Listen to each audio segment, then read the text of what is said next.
Le trafic passager en légère augmentation à l'aéroport KLM Félix Éboué, mais les voyageurs liés au tourisme restent très faibles. Ceux du tourisme affinitaire et du tourisme d'affaires sont plus importants. C'est le bilan au 1er juin 2016 pour l'activité touristique en Guyane. Le Conseil d'État ordonne au gouvernement le transfert de la compétence en matière de gestion offshore à la collectivité de Guyane, une application de la loi de 2000. Hélène Serder, la vice-présidente de la CTG, sera notre invitée. Et puis vous étiez très nombreux ce week-end à Macoria. La ville a offert un somptueux spectacle à l'occasion de sa fête patronale, élection de Miss, jeux pour enfants et plateau artistique. Vous découvrirez les images en fin d'édition. Voilà pour les titres. Bonsoir à tous. Je vous le disais, le bilan touristique est mitigé pour la Guyane au 1er juin 2016. Un peu moins de 110 000 personnes ont atterri à l'aéroport KLM Félix Éboué. C'est un peu plus que l'année dernière, à la même date seulement. Dans ce lot de passagers, moins de 5% viennent faire du tourisme pur et dur. Ensuite, le tourisme affinitaire et c'est surtout le tourisme d'affaires qui est prédominant. Voyez le reportage d'Ayodele Germain. 14h30 à l'aéroport Félix Éboué. Le vol d'Air France libère ses passagers sur le sol guyanais. Bien souvent, en cette période de l'année, ils viennent rendre visite à leurs proches qui vivent ici.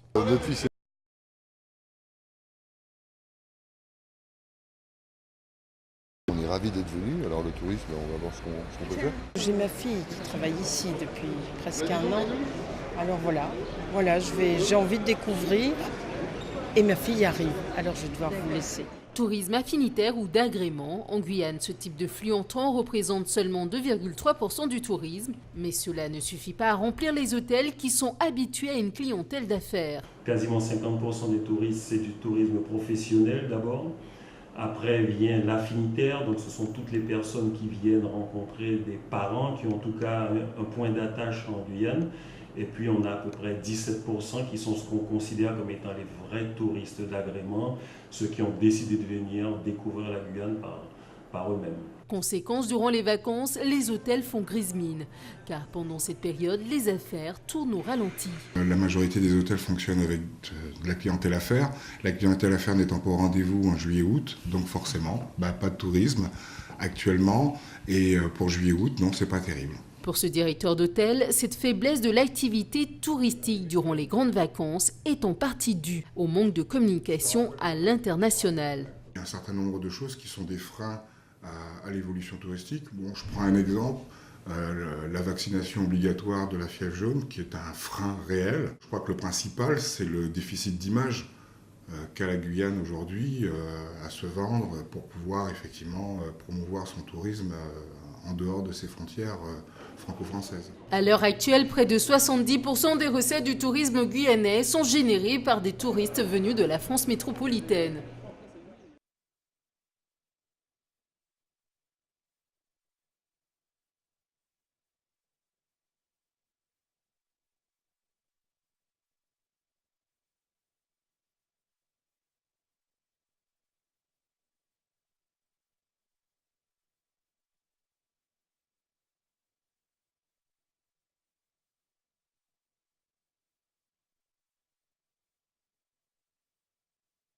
L'État qui a ordonné au gouvernement le transfert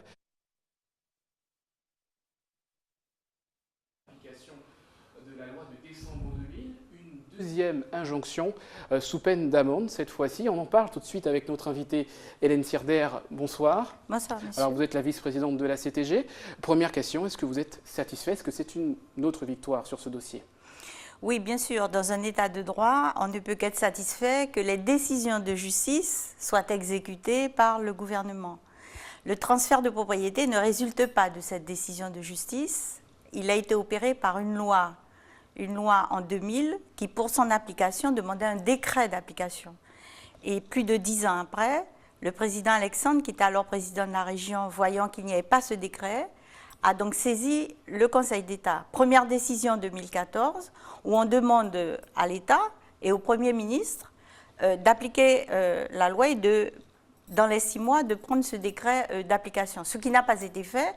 Et ce qui est remarquable, c'est qu'au mois de juillet dernier, c'est d'office que le Conseil d'État, la section du contentieux, s'est saisie donc de cette affaire et a imposé une astreinte de 5 000 € par jour de retard si ce décret n'est pas pris dans les 3 mois. Mais en tout cas, l'astreinte a déjà été prononcée. Alors, vous dites satisfait, mais pour le moment, ce décret n'a pas encore été pris, il n'a pas encore été mis en application. On sait que Rodolphe Alexandre devrait rencontrer demain le président de la République, quand il sera à l'Élysée. Est-ce que la question sera abordée ? Ah, bien sûr, ce sont toutes les questions qui seront abordées.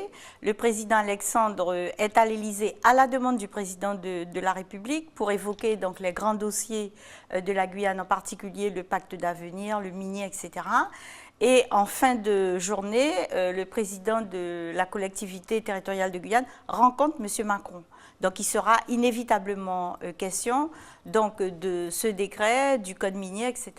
Alors en 2014, lors de la première saisine du Conseil d'État, il y avait une question cruciale en Guyane, notamment aux ressources offshore, avec de nombreux projets dans les eaux. Aujourd'hui, les projets n'ont pas donné beaucoup de résultats en matière de potentiel pétrolier. Est-ce que ça reste toujours aussi crucial aujourd'hui, cette décision du Conseil d'État?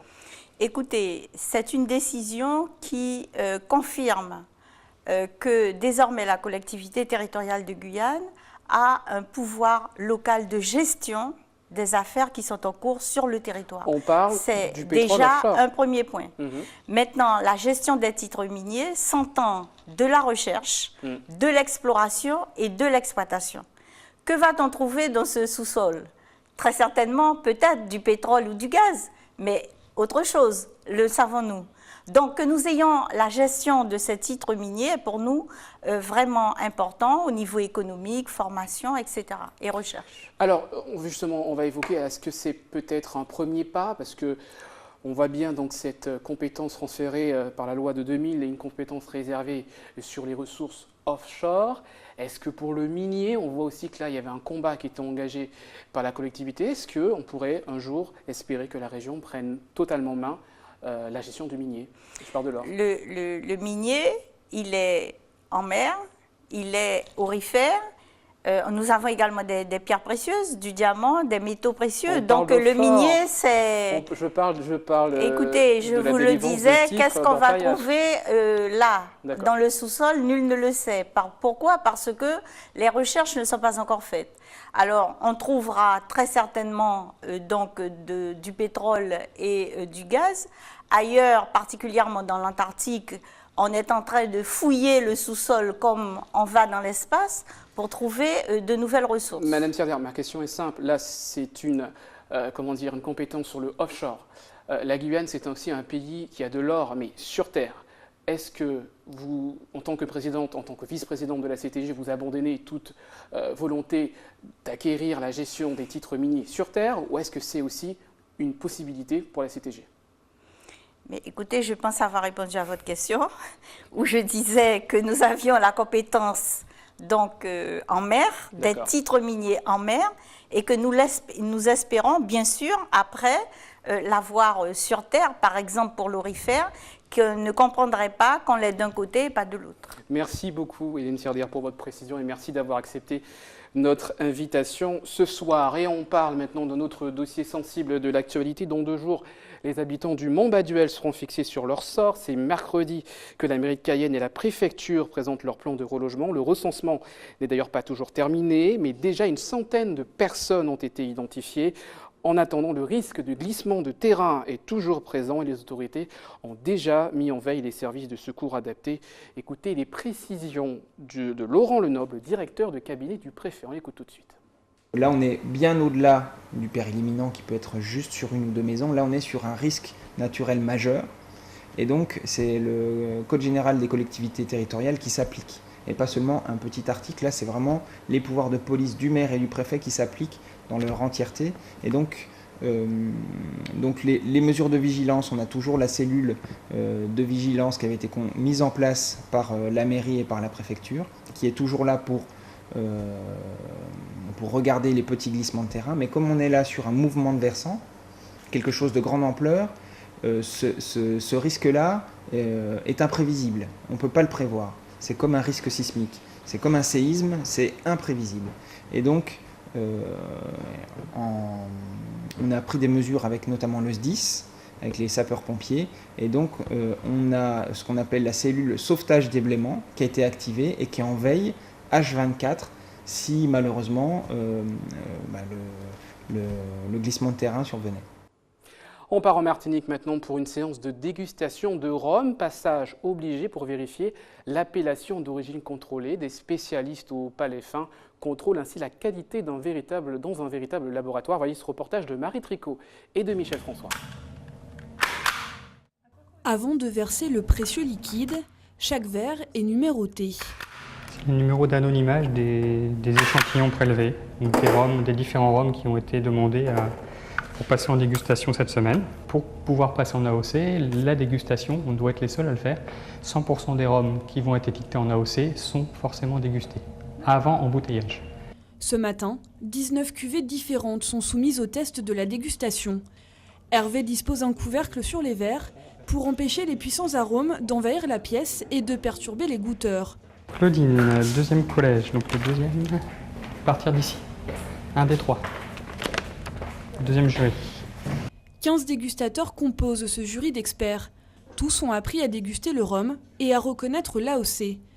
Rhum blanc, rhum élevé sous bois et rhum vieux, dans chacun de ces 5 verres, le fruit d'un savoir-faire qui prétend à l'excellence. Les goûteurs sont eux-mêmes issus du monde de la distillation pour la plupart. Daniel Baudin est le maître de chez de la distillerie Lamonie. Aujourd'hui, il fait appel à ses sens et à ses connaissances pour labelliser ou non des productions anonymes avec dans le lot des cuvées concurrentes.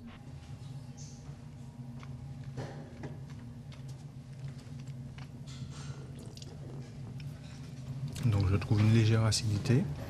Ensuite, on a les notes boisées qui viennent envahir un peu la langue, donc on est bien sur du boisé. On a des épices qui vont piquer un peu la langue, donc on va associer ça aux épices piment. Au-dessus du palais, quelques picotements qui seront des notes poivrées. Et ensuite, ça va partir sur de la gourmandise, fruits macérés, etc. Regardez la couleur, saisir les notes aromatiques par l'odorat et bien sûr grâce à ses papilles. Pour ménager leur sens, les testeurs se rincent la bouche régulièrement et grignotent des biscottes. À chaque verre dégusté, ils cherchent à identifier le rhum comme un pur produit martiniquais dont l'origine est incontestable. Il ne faut pas qu'il y ait de goût de mélasse ou de rhum, de baba au rhum, ce genre de choses qui sont propres au rhum de mélasse. C'est-à-dire que ce soit un rhum agricole qui ait des caractéristiques de canne à sucre, qui ait des caractéristiques de récolte, qui soit propre à la Martinique. On cherche dedans donc les caractères de la matière première, donc c'est le caractère ce qu'on appelle floral, canne à sucre. Si la récolte est mûre, on va être plutôt sur la canne sucrée. Si la récolte est, comme cette année, un peu plus humide, on va être plus sur du végétal, c'est-à-dire de l'infusion de la canne, la partie végétale de la canne. Puis à côté, on a aussi les arômes de fruits qui sont liés plus à la fermentation. Après la dégustation, la délibération. Les différents jurys échangent leurs notes pour donner un avis favorable ou non aux produits goûtés. L'absence de consensus arrive rarement. Ça peut arriver, surtout sur des rhums qui sont un peu jeunes, qui viennent d'être préparés, qui manquent un peu de caractère. Donc en général, les dégustateurs étant bien formés, ils savent que c'est un défaut de jeunesse et ils préfèrent le laisser se reposer, le faire attendre et le passer à un autre jury pour voir si effectivement il s'améliore. Au-delà d'être un gage de qualité, le label AOC permet au rhum de porter la mention Martinique et ainsi d'éviter les copies à travers le monde. Aujourd'hui, les ajournements sont rares, à peine 2 ou 3% de labels AOC rejetés. En 2016, 7 distilleries et 2 éleveurs sont déclarés producteurs d'AOC sur notre territoire. Du rhum martiniquais à la canne à sucre guadeloupéenne, il n'y a qu'un pas. Découverte ce soir de Beauport, le pays de la canne, avec ATV Guadeloupe. Démystifier le manioc, tel est l'objectif d'Hélène à travers ses bêtises culinaires. En règle générale, on pense que la cassave se fait qu'à la cassaverie. Non, on peut faire des galettes, des cassaves, pas mal de choses, hydrater, ne quittez pas, acheter de la moustache chez le marchand et réhydrater. On va voir tout ça aujourd'hui pour permettre à tout un chacun de pallier à un truc qu'on appelle gluten, un problème de gluten. Voilà. Un atelier terrestre bien apprécié. Oui, énormément. Comme ça, chez moi. Entre la terre et le ciel, l'esprit s'évade. La mosaïque entre en scène. Pour que le dessin, qu'on retrouve notre dessin à la base, il faut vraiment être vraiment strict dans sa façon de poser. Il ne faut pas se tromper dans le choix des couleurs, parce que bon, on peut avoir une idée de couleur et finalement les associations ne vont pas ensemble. Voilà. Donc là, moi je suis là pour guider pour orienter, pour mettre un peu la pression, mais pour avoir quelque chose quand même d'assez esthétique. Cette année, le Parc national de la Guadeloupe joue sur les éléments qui inspirent bon nombre de savoir-faire traditionnels sur différents sites. En plus, chaque année, on a de plus en plus d'inscriptions, de plus en plus de personnes qui sont intéressées et qui nous demandent justement d'augmenter le nombre d'activités. Donc il va falloir qu'on réfléchisse à comment faire les choses autrement, puisqu'en plus l'année prochaine, ce sera le 10e anniversaire de ce programme. Donc voilà, c'est vraiment un engouement qui est grandissant depuis quelques années. Ouais. Prochain rendez-vous est le dernier, le 12 août, au Fort l'Olive de Vieux-Fort. En direction de la Martinique maintenant pour le tour des Yoles, des images donc tournées à l'Anse d'Arlet. Et c'est donc l'équipage UFR Chamflore qui conforte sa place pour cette première étape et qu'elle avait gagnée lors du prologue.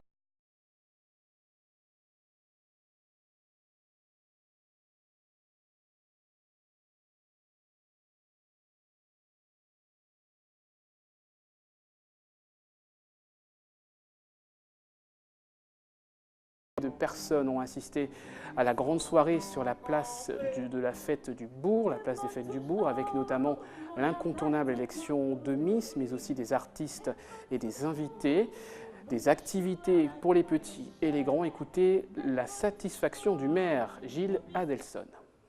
Pas la fête tous les ans, nous la faisons à peu près tous les 3 ans, donc il est tout à fait normal que nous offrions donc, un véritable spectacle, une véritable fête aux Macoriens, aux Macoriennes. Le temps fort de cette soirée, c'est bien sûr l'élection de la Miss, mais c'est tout un spectacle, c'est toute une chorégraphie qui a été mise en place par le comité et vous allez voir que c'est véritablement un spectacle exceptionnel comme nous avons l'habitude de le faire à Macoria. C'est ça, c'est ce que nous essayons de toujours faire à Macoria, c'est d'apporter l'exceptionnel et surtout de sortir de l'ordinaire.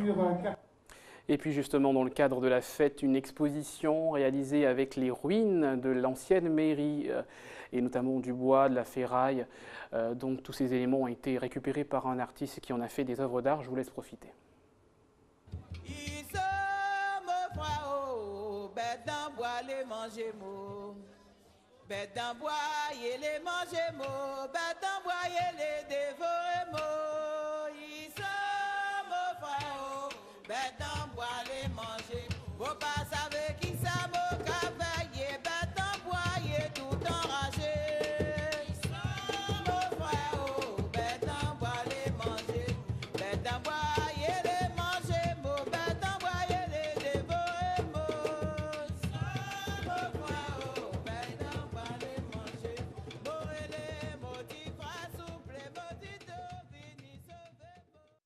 C'est ainsi qu'on referme cette édition. Merci de l'avoir suivi. Je vous rappelle les principales informations. Nous avons fait le point ce soir sur le bilan touristique à la moitié de l'année. Vous l'avez vu, le trafic passager a légèrement augmenté à l'aéroport KN Félix-Éboué, mais les voyageurs liés au tourisme restent très faibles. Ceux de l'affaire et de l'affinitaire restent toujours très importants. Le Conseil d'État ordonne à l'État donc de transférer la compétence en matière de gestion offshore à la collectivité de Guyane. Nous avons reçu Hélène Sirder qui se félicite de cette décision et qui espère aussi une avancée sur le côté minier. Et puis vous étiez nombreux à la fête de Macoria. La ville a offert ce week-end un spectacle à l'occasion de sa fête patronale. Élection de Miss, jeu pour enfants, plateau artistique. Vous l'avez vu, des images donc tournées ce week-end pour une fête qui a attiré plusieurs milliers de personnes. On se retrouve demain. Tout de suite, l'information nationale et internationale avec BFM TV. Bonne soirée à vous sur ATV.